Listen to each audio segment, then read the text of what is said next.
Hi, everyone. I think we can get started. Thank you for coming, joining us both online and in person. The weather is amazing outside today, so we appreciate you being here. My name is Lamia Ahmed. I'm with ACAPS as the senior analyst on the rapid analysis team, and I will be moderating the session today. We have a participatory session planned for you all today, and we hope to kind of discuss the information needs related to decision making, particularly around anticipating rapid onset disasters and in a timely and relevant manner. So after the introductions, the session will begin with a 30-minute discussion, a group discussion, just for your reference. There will be 5 to 6 groups, either 2 or 3 in person and then 3 online. And we will discuss some challenges in the sector, some best practices on different hazards. And then followed by that, we'll have a presentation of the key takeaways from our collective experiences and suggestions, and we will have some questions for our panelists. So I would like to begin by introducing our lovely panelists, who in one way or another have been decision makers when it comes to funding and project selection for anticipatory sudden onset crises. So welcome, Serena Sin, the head of START Funds at START Network, a partner of ACAPS. She's a part of the team which facilitates the START Fund decision-making process of START Network members and how the START Fund funding is. And Gemma Bruley, the head of business development, institutional funding from ActionAid UK, also a member of the Allocation Rota Committee and the START Fund Strategic Committee.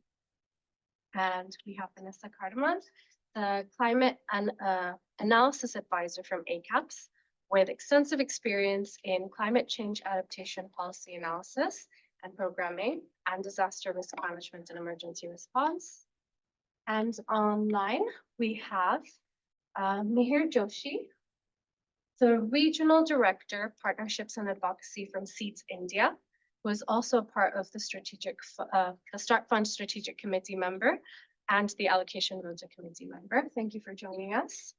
And we have Helene Lafferty-Smith, the Rapid Response Team Leader from ACAPS, responsible for the third-party briefing notes that support START Fund decision-making from ACAPS. Before we begin our roundtable discussions, there is a QR code for a Mentimeter, and we would, as we wait for the QR code to come up, so we'd like you to enter the link and answer what type of information have you used for decision making when it comes to anticipatory rapid onset crisis.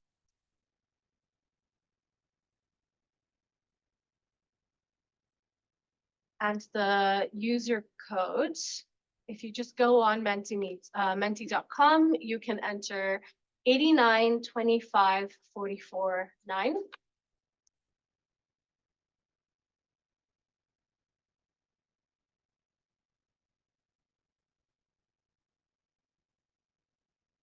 And as you do that, in the meantime, maybe Serena, would you like to share how ACAPS currently supports START decision-making for anticipating rapid onset crises? And what is the importance of timely and accurate analysis for effective anticipatory response? Sure. Hi, everyone. So yeah, glad to be here, part of the ACAPS panel, as ACAPS is a very important partner for the START Fund, particularly. So hopefully on the slide, you will soon see a diagram that shows how we work closely with ACAPS. So START Fund is a multi-donor, member-led rapid humanitarian pooled fund.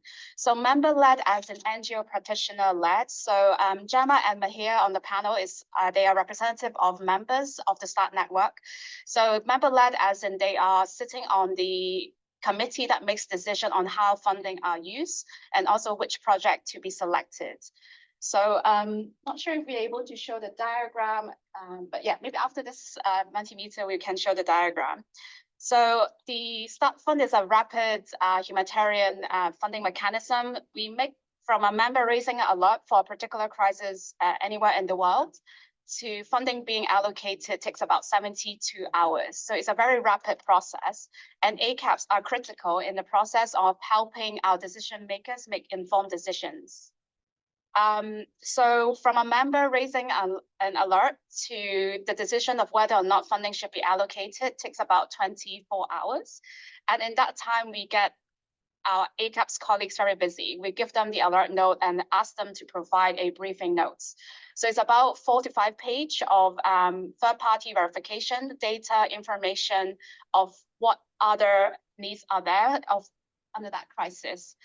And in that process, we're able to obtain additional information that will help our decision makers decide whether or not funding should be allocated to that particular crisis. So in terms of the second question that Lamia asked about how critical it is to have timely information for anticipatory alerts. So as many of you know, anticipatory action means we try to act in advance of a crisis actually happening. So it's critical for decision makers to understand what are the likely impacts and how likely that crisis would happen at a certain point in time. Right, thank you. So as you can see on the screen, this is a diagram which we use to explain how it works, the Start Fund. So if I can take your attention to the top of the diagram, you can see there are anticipatory alerts. So when members raise anticipatory alerts, ACAPS then work with us to provide an anticipatory briefing note. And that decision is being made at the allocation decision, which Mahir and Gemma are part of, and they can share a bit more about what it looks like in reality. If we go to the next slide, these are the information that we provide to decision makers. So we call a meeting of 5 representatives. We call it the allocation rota. And during that 1-hour meeting, they would go through a series of topics, discussion topics, decision-making topics. And these are the information that they need to read in advance of that meeting. So we have the alert notes, we have a member survey. As I said, it's a member-led process, so we can't have all of our members on a call. So members will submit like an electronic vote of whether or not they support this activation or not. So that's taken into account, and we have the ACAPS briefing notes that provide third-party verification, validation of information about a particular crisis. So these 3 pieces of information will help our decision makers make that funding allocation call when an alert is raised within 24 hours. So hopefully that gives you a flavor of how we work with ACAPS. Hopefully we'll have more chance to discuss on how that works in practice. Thank you. So from the other side, how does ACAPS approach rapid analysis when it comes to anticipating crises? And what have been the trends in the crisis theme so far as we've worked with Start Fund?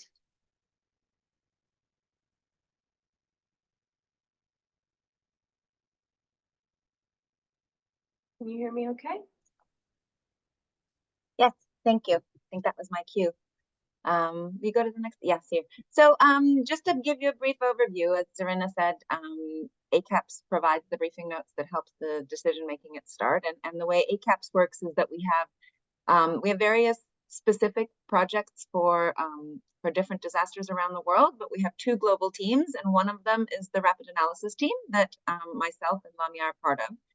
And we're responsible for really monitoring all global crises and writing rapid analysis for it. And then often, if a crisis continues, we will start being responsible for developing a more long-term project for that. So we keep an eye on things, and especially in terms of the anticipatory, we really try to look at trends and looking at what has happened in the world in terms of climate, and follow along on various, conflicts around the world to see if we can anticipate. And so part of our job is working directly with the START network and producing the briefing notes for them.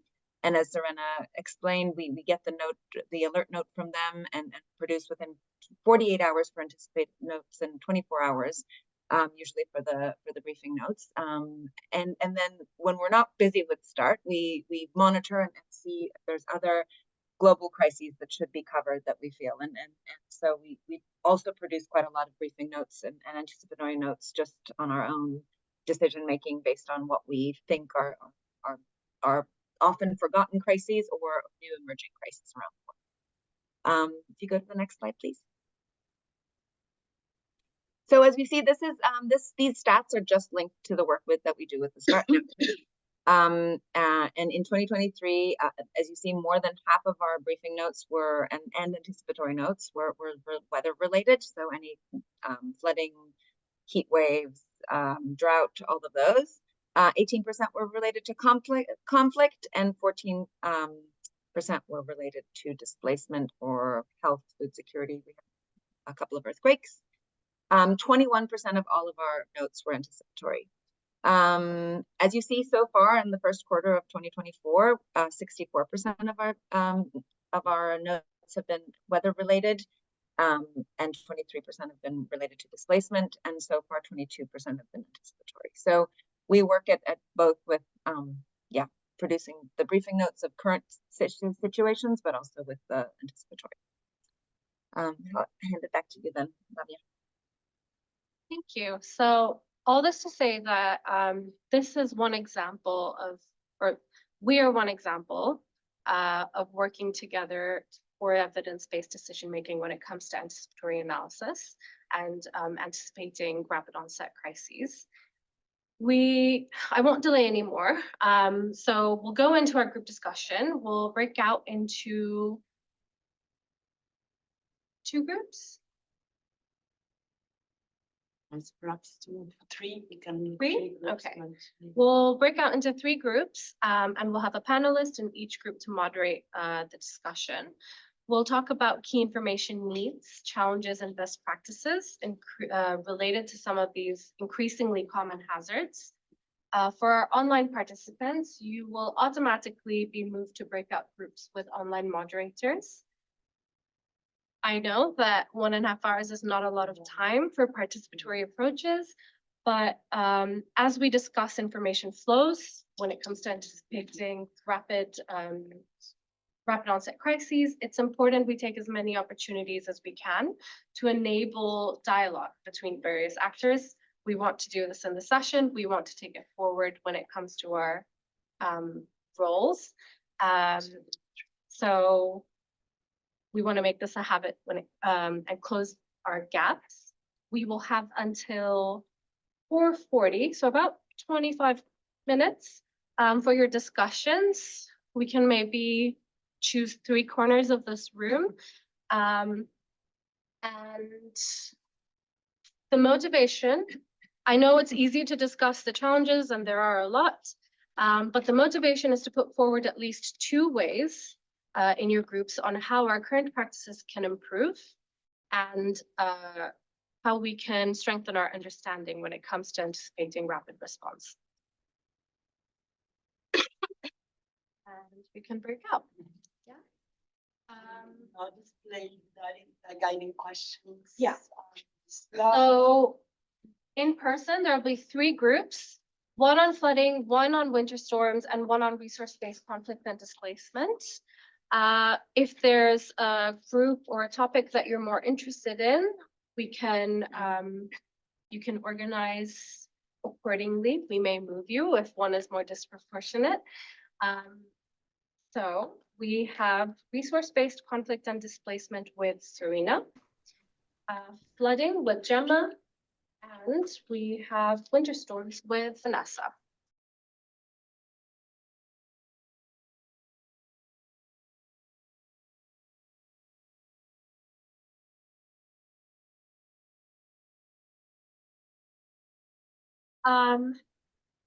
Welcome back, and thank you. I hope that was a fruitful discussion. I know we have some really interesting examples in our group. And maybe we can now go into some question and answers on how actors roles in information and analysis when it comes to anticipating rapid crises. Yeah. Maybe, sorry, is there? Okay. Maybe we can start with Gemma. What is the most challenging part of decision making when it comes to anticipating rapid onset crises? And were you able to discuss any ways of overcoming these challenges? Yeah, thank you. So I'm, as a Start Network member, I'm on the allocation committee rota. So we have a lot of discussions after reviewing the alert note, the ACAPS note, and the member results in the survey. And there's a couple of things that do come up in terms of that is a challenge that we discuss over and over again, which is a challenge for us to decide whether to activate or not. And a lot of this came out in our discussion at the back. And one of those things is, it sounds a bit obvious, is quality of forecast information. You know, we're looking for a range of different information, particularly thinking about flooding. You know, we're looking for metadata, you know, data from reputable sources, UN sources. But sometimes that data is not always there. And so in our group, we came up with some other sort of potential ways that could be got around. We had one example of, in Fiji, there was a community weather watcher groups. And then we also spoke about local indicators, what the local community uses to say for their farming practices. So if they know flooding's coming, what do they notice? What do they then try and change? Community data and also indigenous knowledge. And I think when we're discussing this information at the allocation committee, we don't just want to see this sort of high-tech metadata, but we want to see a sort of a holistic view of data, which includes, you know, scientific and community knowledge, community data, but also, I would say, country and regional contextual data, because that brings in, you know, other things could be happening in the region, weather patterns, or, you know, disease spread that would indicate, you know, say something's on the way to the country. That kind of all helps to have that triangulation of information and data that helps us make a better decision, informed decision. I also think one of the challenges is also, and again, this came up briefly in our group, is the time frame of anticipation. Having a good lead time is key, because then you can do anticipatory action and have more impact with your anticipatory activities. We've discussed, so for example, with a flooding alert recently, they only had a week between alert and the intended rains that were coming. And there was a lot of discussion around, is this enough time to have the most impactful activities? Because it sort of turns into a response, which is fine. But the whole idea is, if you want to put anticipation in place, it needs to be the most impactful. But that one's difficult again, because the longer you leave it, the less forecast information you may have. The shorter you leave it, you might have better forecast information, but then you shorten the lead time. So again, it's all around deciding when best, but within our allocation committee decisions, we do like a good lead time, because we think that money can be the most impactful for that anticipation. But again, in the Start Fund have a no regrets policy, so that's also taken into consideration when we're thinking about activating if we have the right information.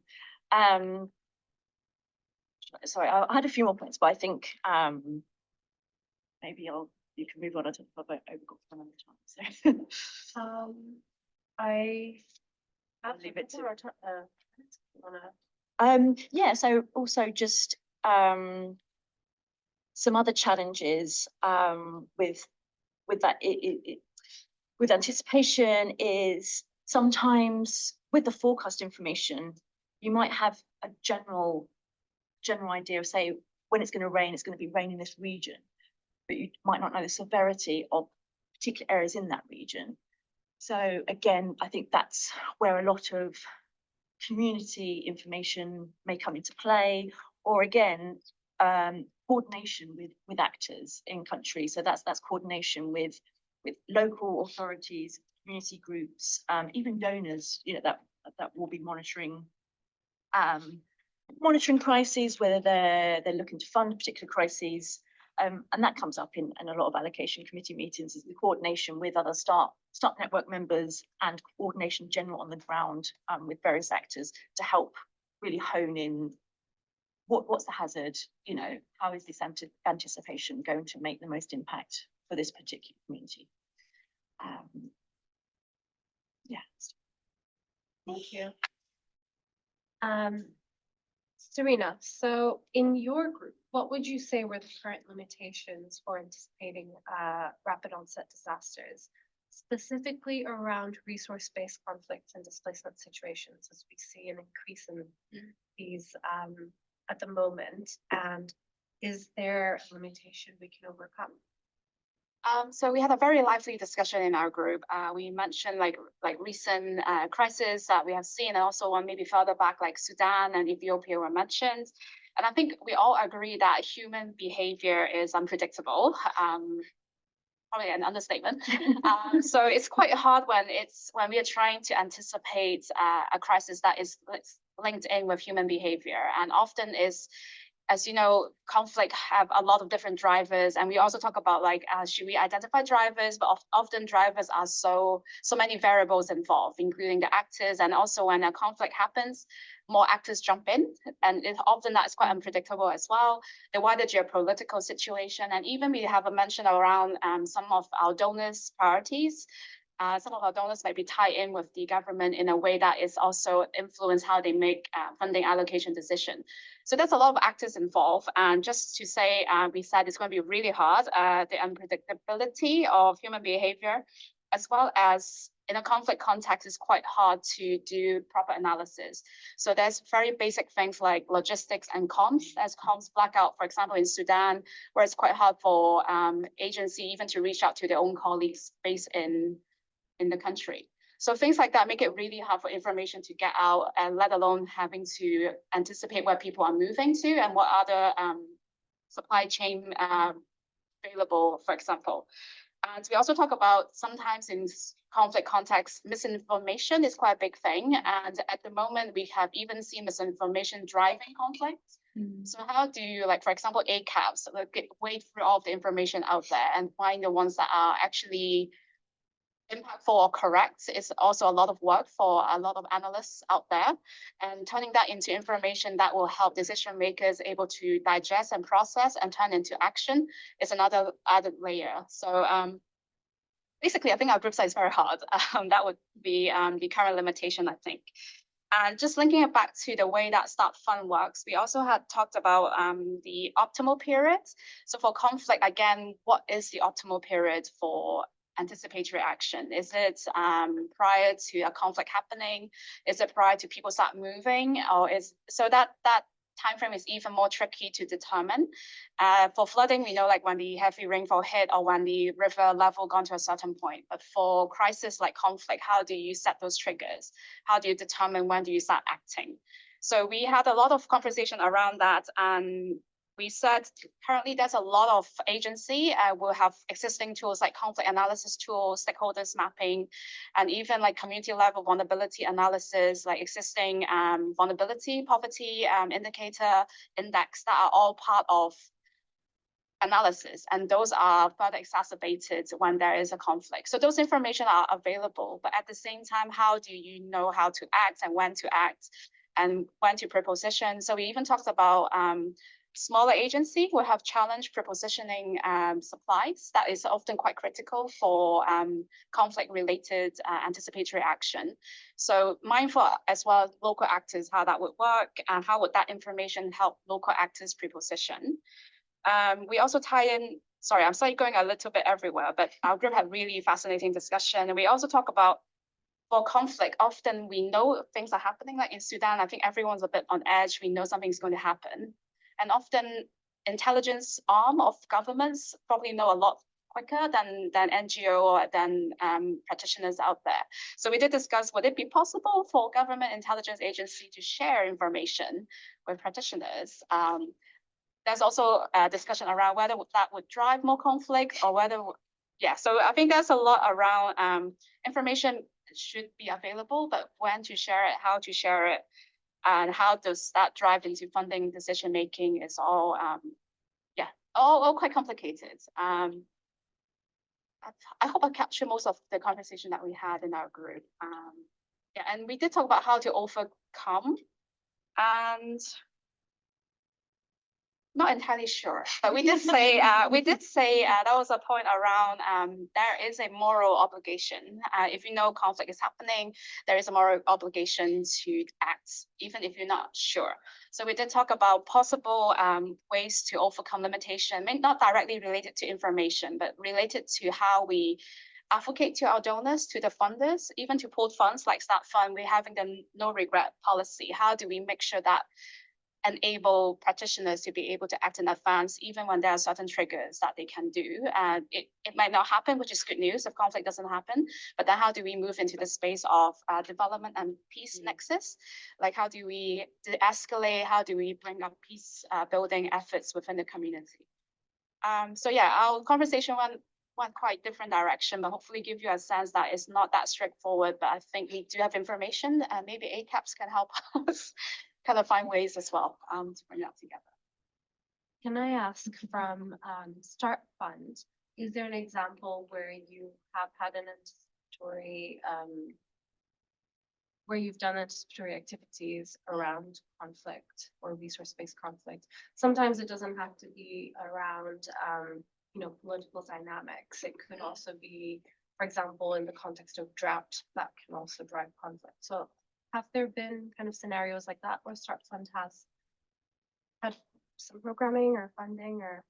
Yeah, so off the top of my head, I think we have last year was quite a year with elections in the sub-Saharan Africa region. So we had several anticipation of electoral tension alerts. So I think for electoral tension, it's easier to pinpoint at time. So usually when the election is happening and also when the result is supposed to be announced. So I think it was easier for our members to be able to pinpoint a time in space to be able to forecast like the potential risks there is and what are the communities that are most at risk. Usually those that are in between two rivalry political parties, strongholds, or like in between even in between polling stations, that those are routes that are high risk. So I think members were able to use the Start Fund to be able to preposition supplies or even give cash to vulnerable households, so they don't need to go to the market to purchase food. They can do it in advance before the election actually happens. And related to more of a geopolitical, like bigger scale crisis, we had one in Armenia at the beginning of last year, where there was blockades between Azerbaijan and Armenia in a region that was contested. So members again were able to raise an alert in anticipation of blockade that would stop very critical goods going into the communities there. So I think that was an example where we had the low and no regrets policy kicking in because the blockade happened, but then the impact was felt actually quite delayed. It was forgot to mention at the beginning, Start Fund's project typically is 45 to 60 days, is to plug an immediate gap that's while we wait for other humanitarian actors or funding to kick in. So it's to plug that immediate gap. But for some of these anticipatory action, often the time frame is not as neatly as we say, okay, it's going to happen in this 45 days. So for that particular situation, the blockade and the impact felt by the community was further down the line up to 3 months to 6 months down the line. So we had to be very agile and flexible, and members were able to request change, make change requests on the proposal based on community feedback. So I think there's an element where the pooled funding mechanism are able to demonstrate that flexibility. But hopefully that would show some of the ways that we've been using ongoing information as well that to help inform decision-making along the way during implementation. Could I also add, so ActionAid worked on a anticipatory Start Fund project several years ago for anticipation of election violence in Kenya. Gosh, I think it's like 2018 or something. So it's going back a bit. But similar to what Serena was saying, a lot of their activities were based around pre-positioning, doing peace caravans, sort of peace sessions, and everything was set up in a very decent time frame leading up to the elections. And I think ActionAid were leading, but they were working with 11 different agencies. And in the end, the impact wasn't great. There wasn't as much violence as predicted. So obviously that's a good thing. Yes. But again, the no regrets policy kicked in. You know, those pre-positioned stops were still there. They could be used, I think, for other bits and pieces. But I remember getting some good feedback from the Start Fund because it was planned well. there was enough time frame to do all the activities. Everything was in place, ready to go, you know, and yeah. That sounds like a very interesting discussion. I think even though there aren't any concrete ways forward, there seems to be like the no regrets policy and the way that Start Fund is working seems to be a step towards understanding conflict and displacement situations in the space. Maybe we can move on to heat waves and cold waves a bit with Mihir. It's something, climate change, we see more instances of heat waves and cold waves and extreme temperatures. And I'm interested to hear what are some of the challenges that you've discussed and some of the best practices or ways forward that might have come up in the news today and help mitigate some of the gaps in informing anticipatory action around these. Sure. Thanks. So we had a very small number of people in the group. That means we had a good discussion. But largely our discussion was focused on two issues. One part was around the challenges. So I think in terms of the challenges, it's very clear there is one, the climate related changes which are happening. So one of the example was given was about the Vanuatu, where the normal cyclone season, they had cyclone, but even in a non-cyclone season, they had a back-to-back cyclone. So how do you prepare a community for this? And that means that there are drastic changes happening. The same was the example for heat wave, that if temperatures is rising almost 10 degrees in a span of 2 days, then what kind of information is critical and how advanced you can give the information to prepare those communities. So one, that is in terms of challenge, the external situation is changing very drastically. So how we can mitigate those issues. The second challenge is that early warning normally doesn't, let's say, result into early actions. Because until and unless you have entire system in place from information to action, where different stakeholders will play a role, like the government, civil societies, communities, even the private sector, depending on where are they. And if you don't have those kind of pre-partnerships in place, I think it's difficult to ensure that you have those early actions. So how you plan based on the information to the action is very, very critical. The third challenge was around the vulnerability and the lack of capabilities, let's say within the community, or let's say within various stakeholders for taking those actions. Because normally, if you look at the humanitarian sector, the entire system is planned towards response and not for anticipatory actions. So how you change this mindset for anticipatory action is a big challenge, and we need to build awareness around that, and that's evidently one of the biggest challenge. And finally, the challenge around the resources. So we, like within the humanitarian sector, it's evident that you get the resources when something happens. But if you will avoid something, you won't get resources. So how you incentivize the anticipatory action is very critical, and that is something which can also go in terms of how we can fill the gap and create stories which can ensure that anticipatory action pays, and advocate that with various stakeholders. So now if we come towards solutions, so how do we solve? So one of the suggestion was that with the technical advancement, we have a good information about hazard and all that, but how you club that with the vulnerability? It's about having a clear hyperlocal risk information, which is currently not there. We have a long range forecast, short range forecast, but they are not really taking into consideration the vulnerability, which hinders the, let's say, decision making. Like I have been part of few of the discussion for anticipatory alerts, And this is something which is very critical, that how you can be very sure in terms of the accuracy of that data. And that can only come when you have a local data as part of those analysis. The second way how we can fill the gap is that how you can have a good advocacy with the national, subnational, and local governments, that if you will pre-plan if they can pre-plan their resources, they can be more effective. And just to give you an example, we were responding for a cyclone Biparjoy last year with the start anticipatory alert.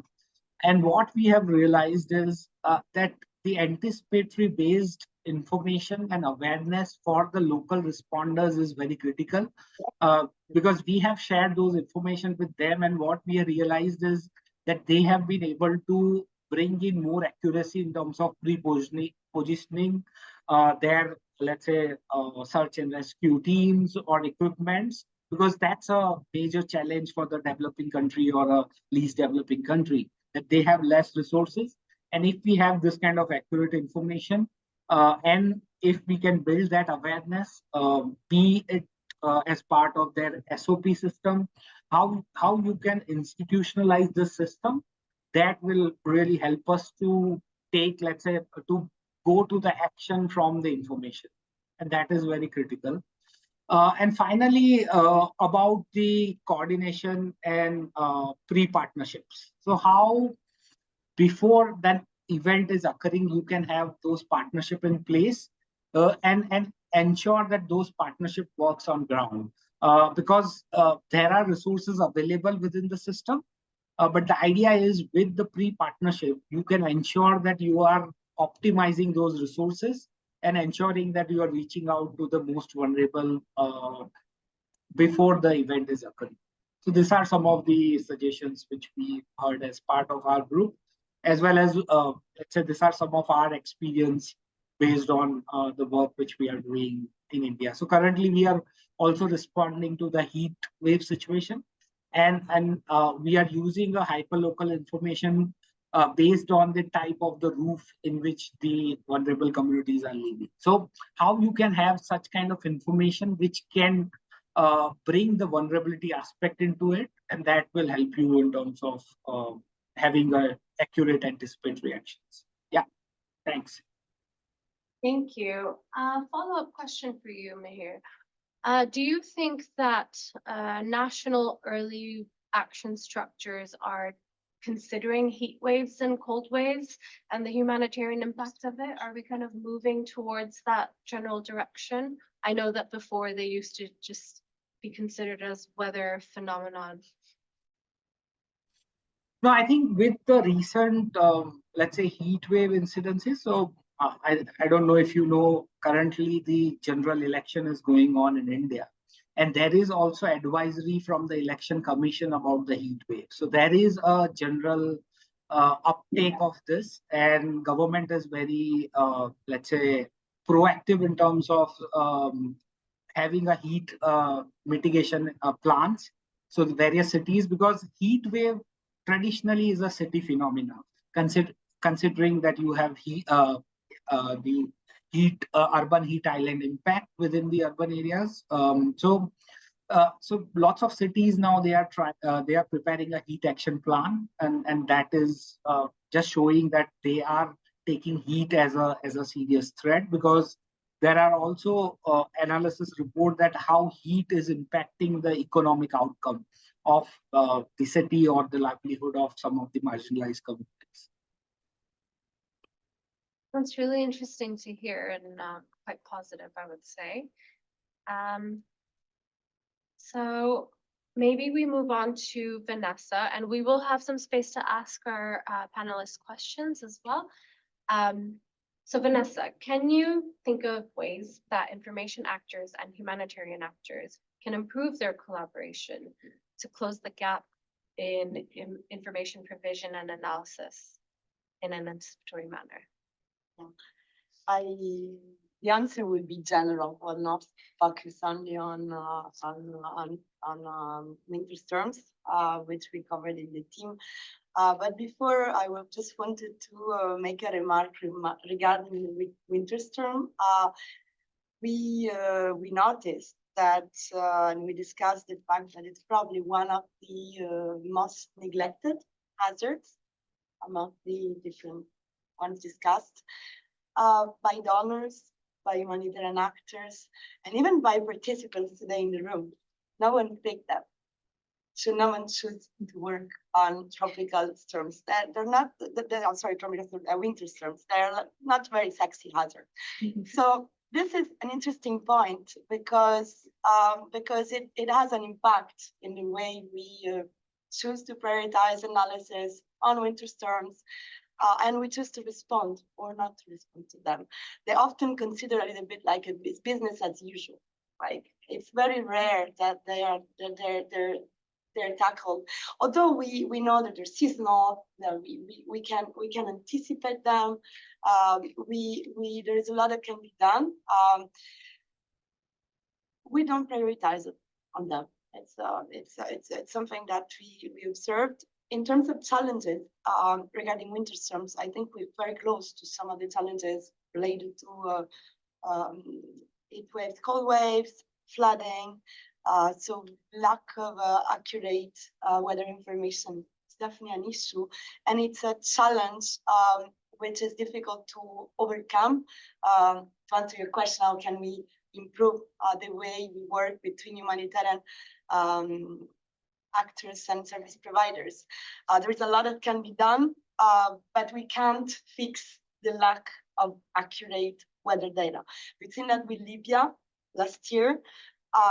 No meteorological information, no river gauges measuring river level.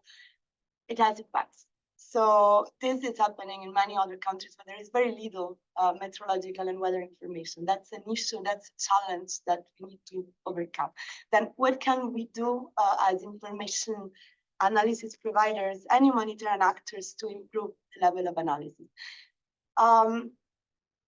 I believe that we should expand and move beyond this sort of bilateral exclusive relationship. We should open up to other actors. There are a number of challenges that could be overcome if we just looking at each other. We just stop looking at each other and we start looking at other actors we could work with. One of the challenges that could be addressed by expanding and including other actors is the way we disseminate information, the way we reach out to communities. We could involve more local networks. We could involve more. We could rethink the way we reach out to communities. We could involve media actors, for example. So these are things that could be explored and solutions that could be explored. Because often when we think about as information providers, we think about our user is the decision makers in the capital, but then it has to reach out to the lowest administrative level and the community level, and this is not always the case. So it's important that in the way we design information provision, we think about that. I think there are other issues that could be explored, for example, involving the looking at the private sector collectively. We could better link anticipatory analysis with risk financing, for example, with weather risk insurance. So these are things that we could collectively do to improve the effectiveness of analysis and to improve the decision making based on analysis. Checking on my notes. There are some points that were also raised by the group regarding the fact that in winter storms, but same for seasonal flooding, same for tropical cyclones. These events are seasonal, so we can see them coming. The problem is that we won't be able to tackle the challenge um, deriving by the fact that these hazards are increasing in intensity and frequency in some climate affected countries unless we work on resilience building. And as information analysis providers, I believe that for the moment we mostly have in mind the first responders, but we don't think about supporting decision-making for resilience building, namely development actors. I think they should be part of the equation the same way we are bringing in first responders in the equation. I think it's quite crucial. We will not be able to address the scale of the needs in the future unless we work more on resilience building. Environment is another point coming to my mind. I think there is very little consideration of environmental degradation for the moment when we look at the exposures and vulnerabilities. If we think about ecosystem vulnerabilities, I think there is a lot more than we can do to understand how ecosystems and the environment reacts to climate stressors. So I think something that in the analysis can be further developed. And I think that's it. I will open the floor to our participants. We have about 15 minutes for any questions, or if you have any examples of best practices or challenges that you have faced that you'd like to share online, or any participants here. I can get the ball rolling a bit. I do have a question for you, Vanessa. I'm not sure if you'd be able to answer, but what is one way that we can get more buy-in for neglected crises like winter storms? About covering them as we do for many other crises. So doing analysis about them. I think it's very interesting what we're doing more and more with this briefing notes, looking at the anticipated impacts of seasonal hazards. I think this like the one we saw for Sudan, we're working on another one for this year, and we're doing this more and more in several contexts. So doing analysis, looking at exposures, vulnerabilities ahead of a season can raise attention about the potential impacts of the seasonal hazards, storms, monsoon, heavy rainfall, and so on. So this could be a solution from our side.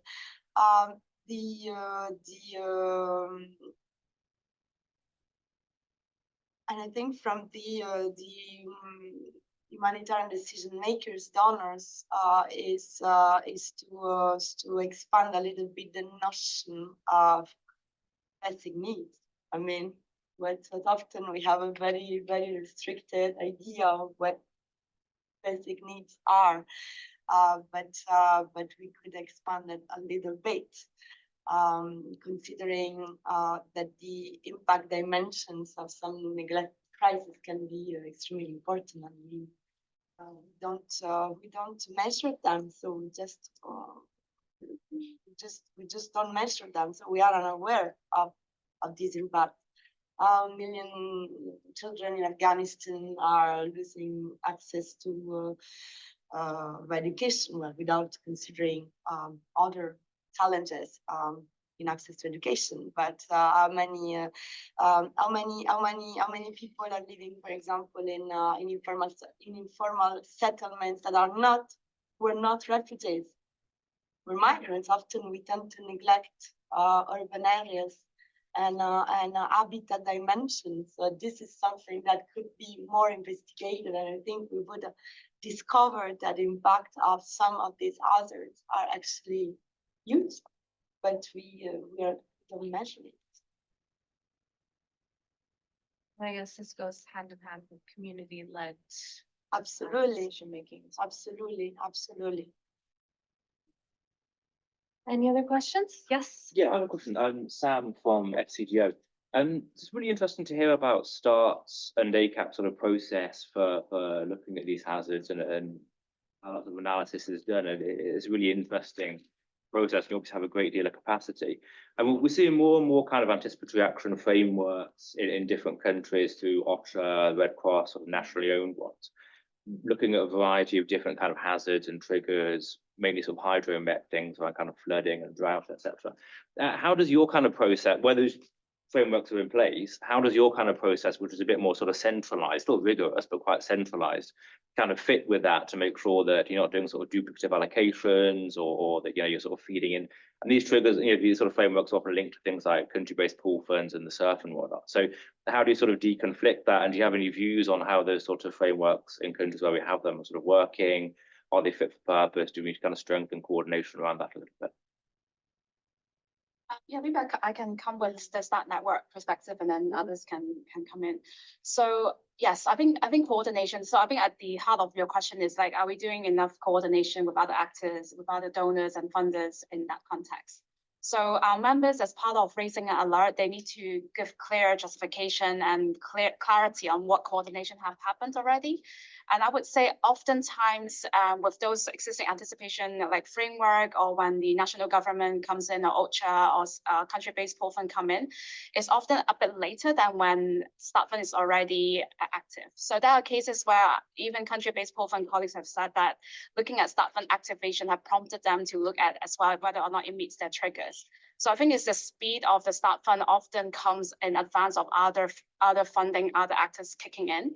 And our members are on the ground, and we do have a lot more local national members as well. We're trying to look at START Network is trying to bring in the local actors' perspective, locally led humanitarian action, which Mahir is one of our like representative of local actors within the START Network. And you can hear him talking about a very hyper local data, like indigenous knowledge. These are where the information comes from. And oftentimes this is where we are able to coordinate. And coordination is one of our decision-making criteria as well. If we don't see sufficient coordination, recently there was an alert in Nigeria was not activated because there wasn't sufficient coordination done within the START network membership. And I think ACAPS have now looking at the anticipation briefing notes we have with ACAPS, like they're also an element of looking at what funding capacity is there, what other actors are there on the ground. So we're trying to make sure that even within the START network membership, we are also looking at the wider coordination platforms within that country context to make sure we're not working in silos, we're plugging into the cluster coordination and other coordination mechanism within that context. So yeah, I think coordination is key, and often I have to say humanitarians are not exactly that great in humanitarian coordination at some contexts. But I think this is starting to be something that we see and trying to promote through our decision making. As in, if we don't see that, funding is not going out. But yeah, not sure if Gemma wants to add. Oh yes. It's great to have members here. Remind me of important things that I have to talk about. So the START network is also looking at setting up hubs. So it's a decentralized network of networks. So in 10 countries at the moment, we're looking at setting up hubs, which brings in international NGO members and local national members together. Like India is one of the places where we have a hub, and the hub brings in that coordination dimension as well. So they will be inputting into the alert node and the decision-making process. They would tell us if coordination has happened and whether or not it's quality coordination as well, not just people saying support, but are they sharing information? And through the member survey at the beginning of the presentation, where all of our members also share information via a digital platform. So it's not just the 5-person joining the meeting, but also other members are asked to provide information as well.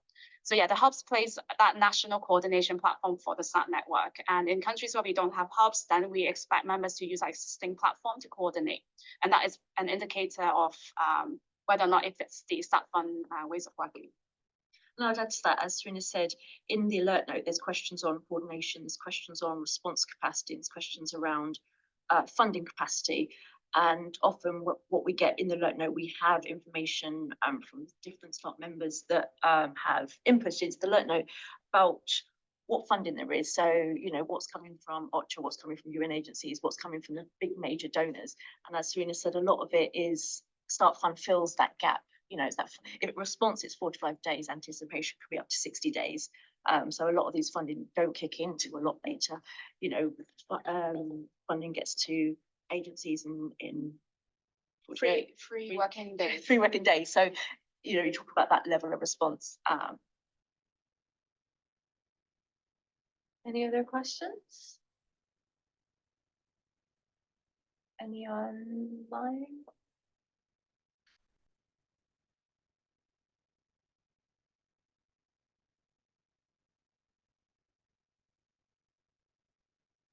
Any-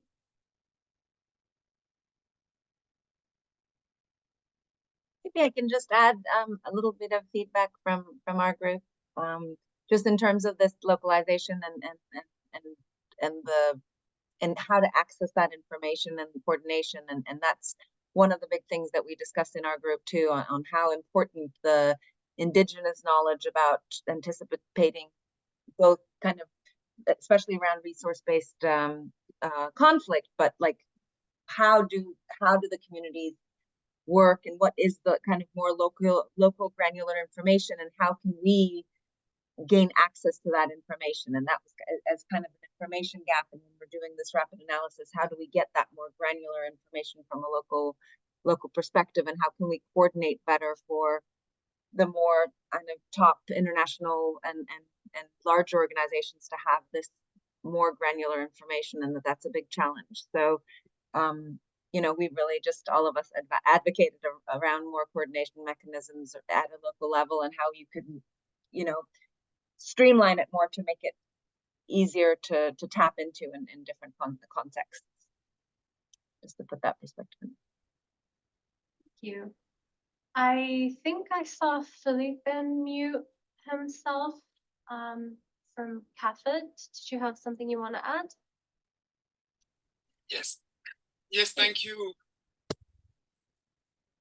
I'm not sure there is time for that, but I was going to ask, you know, I'm familiar with both the start anticipatory alerts and start ready as well, which is based on a more refined and long-term forecast, but you know, kind of broad considerations of when, you know, an anticipatory alert would be more relevant, or a start ready kind of scheme. I understand this is, you know, start ready would combine scientific information in terms of meteorological forecast, for instance, combined with local knowledge, really looking at precise impact in terms of where and when and who would be affected.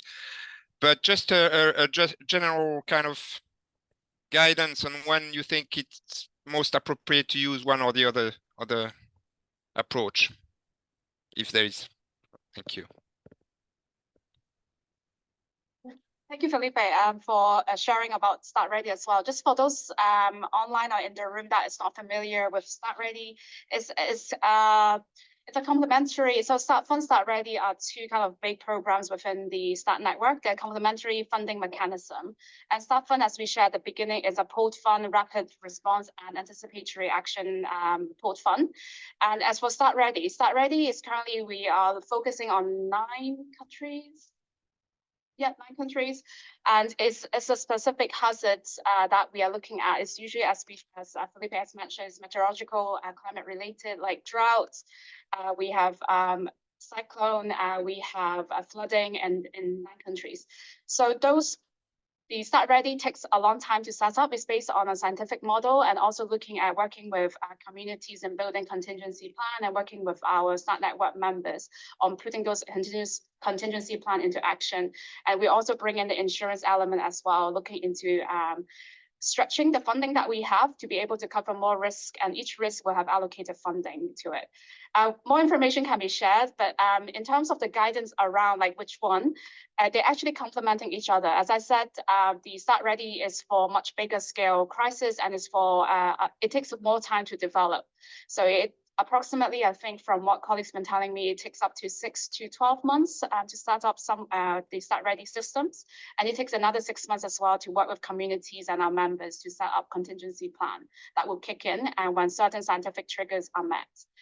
Whereas Start Fund at the same time is available to our members globally, and is supposed to help bridge that level of uncertainty, because a lot of the crises that we mentioned often have really short lead time, and often they don't have a as robust forecast system that we hope to have, like even winter storms, we might not have that enough data, but it's good enough data where members are able to identify there is an impact, humanitarian impact, and maybe a week, 3 days lead time, still have impactful actions can be done, and the start fund can be used to plug that gap. So I think it's looking at small to medium scale, the time frame would determine whether or not you would look at start fund or start ready. But at the same time, on the operational level, start ready is only limited to a handful of countries because it's a resource heavy program. But it's very exciting that we're able to see how start ready are able to protect more people. Because start fund on average is about £300,000 per alert, whereas start ready can go up to 1 to 2 million. Covering a much bigger region and covering much longer time frame, up to 6 months, I think, for some of our risks. So Felipe, I hope I answer your question there. It's not, it depends on the country, whether or not we have start ready already there. But it's hopefully the start fund will help build into start ready as well, which we have seen in Madagascar. Like the start fund was raised for cyclone, and that model has helped inform the start ready Madagascar's current cyclone risk. So those two mechanisms go hand in hand to make sure our members are able to access funding to ensure protection of communities at risk. It's really helpful. Thank you very much. No, that gives, good understand. The complementarity is important, I suppose. You describe well when anticipatory alerts are more short term, and it takes good mechanisms in place to really get to the forecast for a proper anticipatory action based on forecast based anticipatory action as part of the start ready, and it has to be, in my understanding, very much at the national level.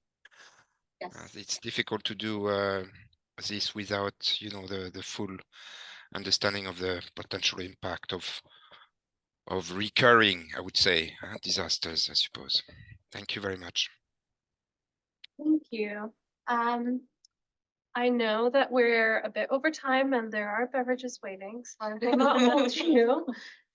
Thank you very much for participating today. I hope this has encouraged you to continue the dialogue, focus a bit more on what the unconventional neglected crises might be, how we can work together to highlight the humanitarian needs that come out of them as well. And with that, I will end today's session. Any other remarks or no? Okay, well, great. Thank you. Thank you very much. Bye, thank you. Everyone, bye-bye.